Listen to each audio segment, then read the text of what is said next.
Happy Friday, Slack. What a day.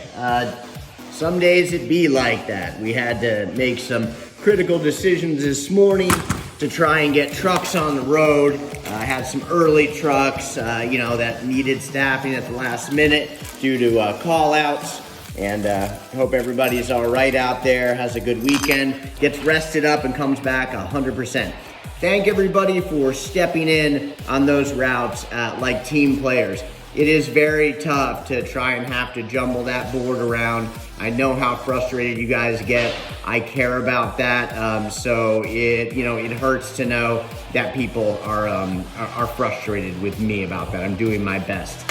I wanted to get into a pro tip today in regards to these cord keepers or cord catchers, whatever you want to call them.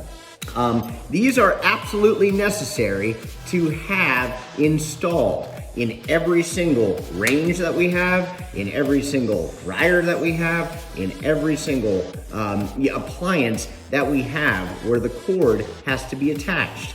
So they're not always super fun and easy to put in. They're very frustrating, especially when you got to do a bunch of them, but we do have to do them. In some cases, you have to put this thing in before you can really get that cord up in there.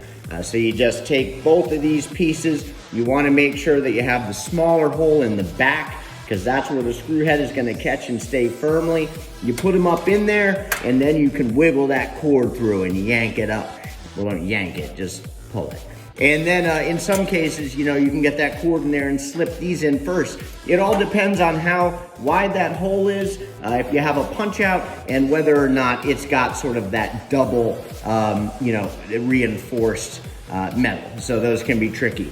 A lot of times I'll put these in. If I don't have somebody to help me, I'll give it a little bit of a tip and I'll grab these channel locks and I'll do a little bit of a compression on them so that I can really get it in. I wouldn't recommend driving one screw all the way through. Get one started a little bit, go in with the other screw, get it started, and then go back and tighten them up. But these have to go in on every one. I also, in the IVR, photo captured all of my anti-tips in the IVR as part of my photos, and I always took a picture of these cord catchers so that GE would know that we had these installed. I'd recommend and actually ask that you do the same.